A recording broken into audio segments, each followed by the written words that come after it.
The avoidant offering friendship after a discard or a breakup is really quite common. But should you accept this offer of friendship?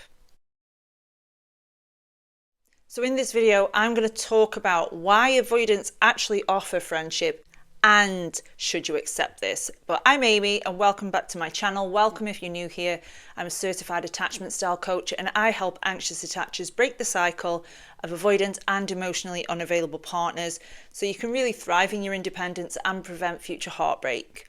So those of you who have followed me for a while will know I was in an on and off again relationship for 7 years with a dismissive avoidant partner.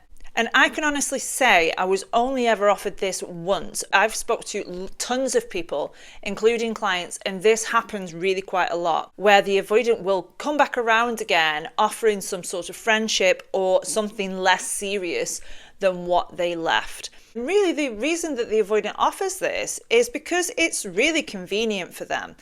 And if you've been in a relationship with the avoidant, you will have noticed that this person would have been really different around their friends than they would around you in a romantic relationship. There are several reasons for this, but mainly it's because they can control aspects of friendships that they can't control in romantic relationships. So they can control the intimacy levels in a friendship. They can control the space in a friendship. There is less expectation of intimacy and vulnerability in a friendship. And being honest, a lot of the avoidance friendships, particularly dismissive avoidant friendships, they are surface level. And I know when I was in a relationship with my dismissive avoidant ex, I really did notice that this person was a completely different person around their friends than they were around me. And it made me feel like there was something wrong with me. Why weren't they like that with me? But the reality of it is that the avoidant is not comfortable with intimacy and vulnerability.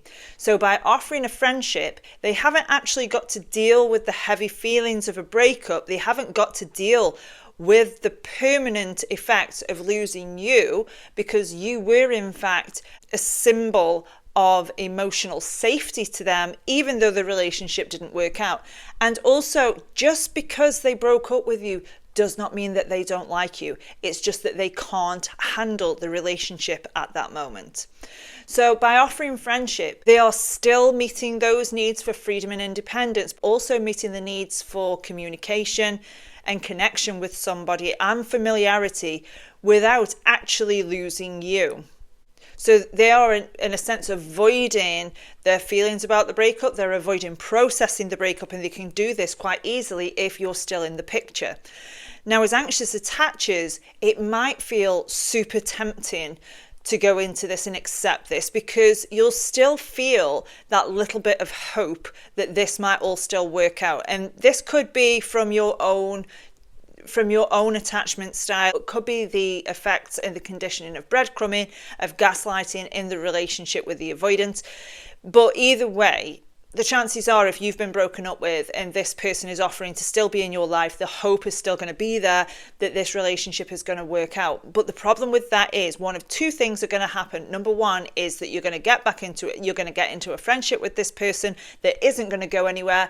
And in the end, you're going to feel hurt. The second option is that you get into the friendship with this person. It does end up becoming a relationship again. However, because this person has never actually experienced their life without you, they wouldn't have changed. They've not had the motivation to change, and you're going to get hurt. So either way, if you accept an offer of friendship, the likelihood is that you are still going to get very hurt. And if you're dealing with this issue right now, I've dealt with tons of clients the world over with this very same problem, and I've created a really specific blueprint of exactly the steps I took to change my own anxious attachment style to secure. If you're interested in that, my email is in my bio. So let's move on to the second part of the video. Should you accept this? I've already touched on the reasons why it might be tempting to accept it and what is likely to happen after you do. But personally, if I was in your shoes and this happened in the immediate aftermath of a breakup, I definitely would not recommend being friends with this person, because it's going to really hinder your own recovery. You cannot heal with the thing that's biting you.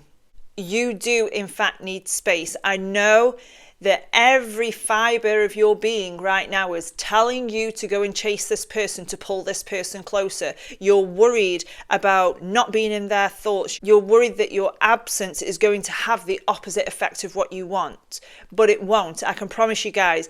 If it is that you are trying hard to stay in this person's thoughts all the time, this is going to backfire. Take the clean break for now. It might be months down the line where you think you've recovered enough, okay, I can handle a friendship with this person.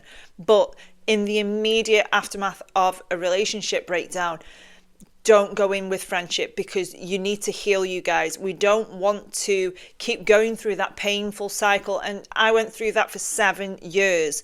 It doesn't get better. It doesn't improve unless that person wants to work on themselves. And now this isn't to say that avoidants never ever work on themselves. I've coached avoidants, so I know that some will want to work on themselves, but I can tell you, percentage wise, they are the smallest percentage of clients that I've ever had. So realistically, you're setting yourself up to fail if you go into this too soon. So if there's an offer of friendship, it's thanks, but I need my space.